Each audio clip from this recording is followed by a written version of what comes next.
Many of you have heard me practicing this piece. It's Chopin's Prelude in A minor before our Sunday liturgies. And I wanted to start my reflection today for Good Friday with my effort at this piece, not because I want to share with you my great musical talent. In fact, it's the struggle that I think makes it relevant today. No worries, Nicole's place at this keyboard is safe. I heard a TED Talk many years ago featuring this prelude. And I wanted to learn the piece. The focus of the talk was the difference between the notes and the music when it comes together. And I'm afraid I'm still playing notes. But I'll put a link to the talk if you want to hear what the music would sound like if it was allowed to be music. And I wanted this to be the beginning of our Good Friday reflection, because I found that it's not just in classical music, but in much of our lives that we do a better job of finding the notes than of allowing the music to breathe and to live. And so as you know, I've been talking a lot, struggling a lot with myself and with you, the focal point of love in who we are, in our mission, in our relationship with God, in our relationship with each other.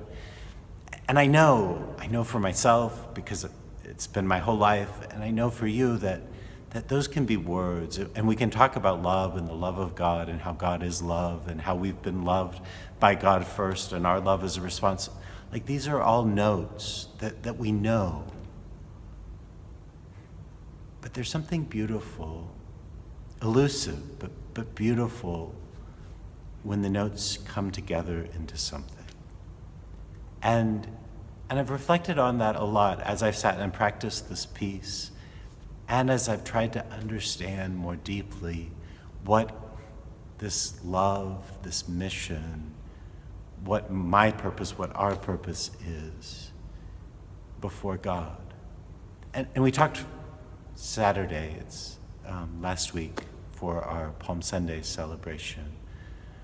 It's still a talk available on my YouTube channel about, from Father Rolheiser, how the Trinity, how God's love, the fact that God is love, what God as love is visible and present on the cross and the Passion. And there's something there, like, I've spent much of my life finding the fact that God loved me as Jesus hung on the cross. And that's true, it's one of the notes. But the notes run deeper than that. And it's too little to say that God made this great act of love by dying for me in Jesus.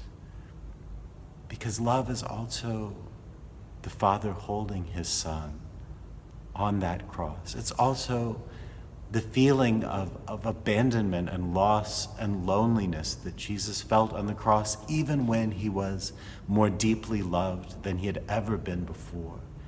And how that isn't just an action, but a reality, a deep reality of our God. That Father held the Son, and the Son trusted the Father, and the Father showed himself worthy of the trust that was placed in him. And that love spilled out, poured out from Jesus' side as blood and water that still blesses us today. And we could start, it's easiest to start with the fact that we've been loved and that his blood has been poured out on us and that we've been redeemed and forgiven. And we could name all of the things from which redemption is necessary. We could even find ourselves called in mission to continue Jesus' role in the world and to love with that kind of generosity. But I think today we should take a step back and see Jesus on the cross loved while he felt abandoned. And that's the story of the best loves of our life, right? That love is beautiful at a wedding and everybody is dancing and celebrating. But love is also beautiful in a hospital bed when someone is so loved but also is so alone. Love is also beautiful in those moments of pain and loss, that heartbreak sometimes shows more about love than euphoria and joy. And in moments of heartbreak, in moments when we feel alone or abandoned, that it might be there that we can find God's love best, and not just because Jesus died on the cross, but because as he hung on the cross, and we celebrate that today, we celebrate his cross and ours and the ways that they're connected. Because as he hung on the cross, he knew that the Father held him, and he knew that he was loved. And that love is what made it possible for him to say, Father, forgive them. They don't know what they're doing. It's what gave him the courage to speak words like, today you will be with me in paradise. It's what gave him the ability to love thoroughly enough that the mission was at the forefront of his efforts, of his death, of his suffering. That even in the midst of that loss and pain, love was what, not just what motivated, but what made possible his living out of the mission.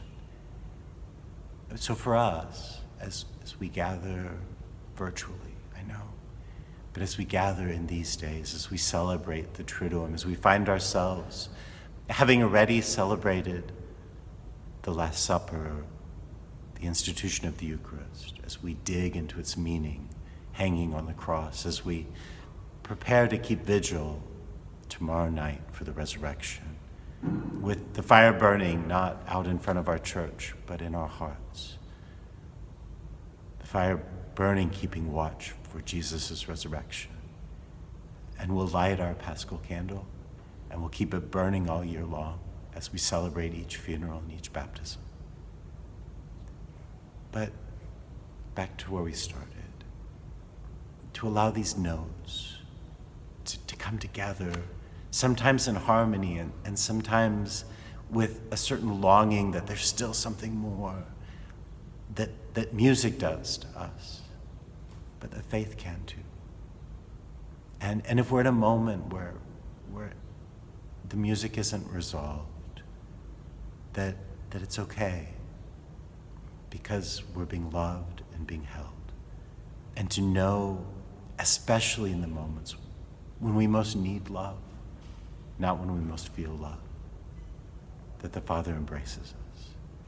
And from that, of course, to know the love that God shows on the cross in Jesus, the blood that's poured out upon us, and the ways that the Holy Spirit would invite us to share in that mission, having been loved by the Father and held by the Father, for us to share in whatever we can that love with others.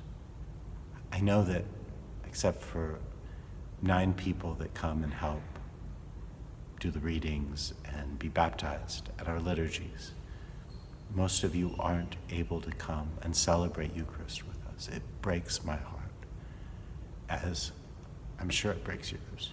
Excuse me. But as we find the love of God in these days, to know that it can be found not just in our Eucharistic celebration, that we celebrate, that we share in as best we can through monitors and video screens, that Jesus is still present in the poor, and they need us these days, that God is still present in those who are vulnerable or alone, and we have the chance to love and to reach out and to share in, to help God share the love that he already embraces us with. As I leave you, we'll have more to say for Easter. But as I leave you today, I just do want to thank you again to all of you who are working so hard, who are loving so well, in concrete and practical ways that make a difference here. The fact that you're helping me with collections that we don't take up in church, and emailing or calling the office and figuring out, I know it's not always easy, how to do online giving or dropping by a check or putting one in the mail. Thank you. Thank you also for the ways that you reach out to each other, that you reach out to the poor. Thank you for the ways that you're being careful. We don't know, I don't know or understand everything about the coronavirus, and I don't know what is going to turn out to be true and not true.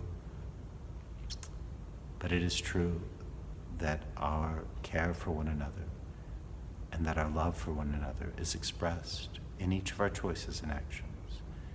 May we express that well. May we know the love that we receive well. And may, little by little in our lives, that melody of God, who is love, who loves, who doesn't just love us, but invites us into his love, into himself. May something there grow, may some awareness become present in our lives this year. Many blessings to you all.